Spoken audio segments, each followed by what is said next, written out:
اب یہ آخری جملہ بڑا خاص جس کا مفہوم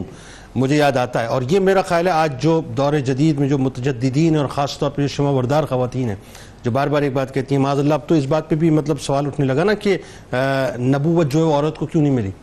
اس کا جواب کیسا کمال آپ نے دیا تھا جب آپ سے ہی سوال ہوا کہ نبی کوئی خواتین میں نہیں گزری، تو آپ نے کیا فرمایا کہ نہیں گزری، ٹھیک ہے، لیکن جتنے نبی آئے، جتنی بڑی بڑی ہستیاں آئیں، اس کو جنا تو مائن ہے، عورت نہیں ہے۔ تو آپ دیکھیں عورت کے مقام کو آپ نے ایک جملے کے اندر ڈیفائن کر دیا کہ عورت کا مقام کیا ہے بنیادی طور پہ۔ اچھا، اب آپ کا جو علمی مقام ہے وہ بڑا کمال، بڑا شاندار کہ بڑی بڑی شخصیات، بڑی بڑی ہستیاں، حضرت سفیان ثوری رحمۃ اللہ علیہ جیسی شخصیت جو آپ کی معاصرین میں بھی اور آپ کی خدمت میں بھی آتے، تو آپ ایک تو یہ ان کے جو ہم اثر جو افراد تھے ان کے بارے میں بتائیے، اور خاص طور پہ جو آپ کے فرامین ہیں، کیسے فرامین ہیں صاحب، ایک ایک جملہ جو اس کے اندر پوری کائنات ہے۔ بسم اللہ الرحمن الرحیم۔ قبلہ مفتی صاحب نے اپنی ابتدائی میں بڑی خوبصورت بات ارشاد فرمائی کہ آپ کی جو شخصیت ہے وہ حال اور قال دونوں کا مجموعہ نظر آیا، ایسے ہی، اور جب وہ حال کی کیفیت میں ہیں تو اس وقت بھی وہ بے مثال نظر آتی ہیں، اور جب آپ قال کی جانب آتی ہیں تو ایسے ایسے فرامین آپ کی زبان سے جاری ہوتے ہیں جو لوگوں کے لیے مشعل راہ بن جاتے ہیں۔ اب آپ یہ دیکھیے کہ جب ہم علم کی بات کرتے ہیں تو در حقیقت آپ کو جس عظیم ہستی کا علم بطور وراثت سمجھ لیجئے یا بطور فیضان نصیب ہوا ہے، اس عظیم ہستی کا نام ام المومنین سیدہ عائشہ صدیقہ رضی اللہ تعالی عنہا۔ سبحان آپ روح زمین پر عورتوں میں وہ عظیم ہستی ہیں کہ جن کے ذریعے سے اللہ رب العزت نے شریعت محمدیہ کا 2/3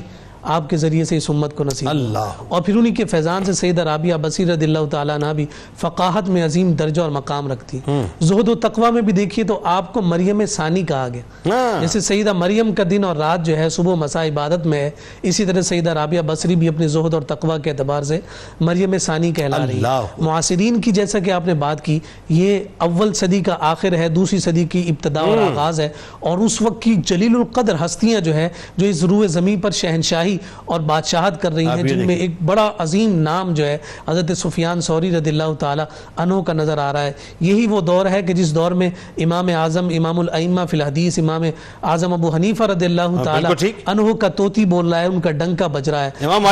جناب مالک بن دینار رضی اللہ تعالی عنہ تصوف کی دنیا کے عظیم شاہ سوار جناب سیدنا شیخ بلخی رحمۃ اللہ تعالی علیہ، اور اس جیسی وہ برگزیدہ خواجہ حسن بصری رحمۃ اللہ علیہ، بلکہ خواجہ حسن بصری رحمۃ اللہ علیہ کا تو واقعہ بھی ہے نا کہ آپ مجلس جو ہے اس کی ابتدا نہیں کرتے اب تک، وہ بھی بتائیے گا۔ وہ خوبصورت سارے یہ عظیم ہستیاں جو ہیں یہ ہمارے سامنے نظر آ رہی ہیں، اور حضرت سفیان ثوری تو بطور خاص اس مجلس میں آتے بھی ہیں اور اکتساب فیض کرتے ہوئے ہمیں نظر بھی آ رہے ہیں۔ یہاں پر یہ بات بھی میں آپ کی خدمت میں عرض کرنا چاہوں، جیسا کہ میں نے عرض کیا کہ جب آپ قال کی جانب آئی ہیں اور خوبصورت فرامین کے ذریعے سے لوگوں کو رشد و ہدایت عطا کر رہی ہیں، تو وہاں ایک بڑی خوبصورت بات انہوں نے ذکر کی۔ جب حضرت خواجہ حسن بصری رضی اللہ تعالیٰ عنہ نے آپ سے دریافت کیا تھا کہ اتنے بڑے مراتب آپ کو مل کیسے گئے، تو آپ نے جواب میں مختصر سا جملہ کہا ہے، اور وہ جملہ کیا ہے؟ ہر شے کو یاد الہی میں گم کر کے، ہر شے کو یاد الہی میں گم کر کے۔ اب وہ یاد الہی میں گم کرنا ایسے نظر آتا ہے کہ جب آپ حافظہ بھی ہیں، ساتھ ساتھ کم گو بھی ہیں، کوئی اگر آپ سے کوئی سوال بھی کرتا ہے تو آپ حتی الامکان کوشش کر کے جواب صرف قرآن کی آیت میں دیتی ہیں۔ اچھا، کسی نے کہا کہ آپ اتنا کم گفتگو کرتی ہیں اور ہر جواب قرآن سے آپ کو مل جاتا ہے، کہا کہ اس زبان کے بارے میں کل قیامت کے دن پوچھا جانا، اور میں اپنی زبان سے وہی کہوں گی جو رب کی وحی ہے،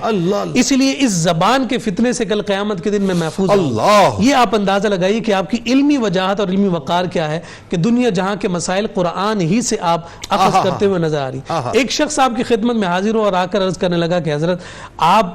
شیطان سے نفرت کرتی ہیں؟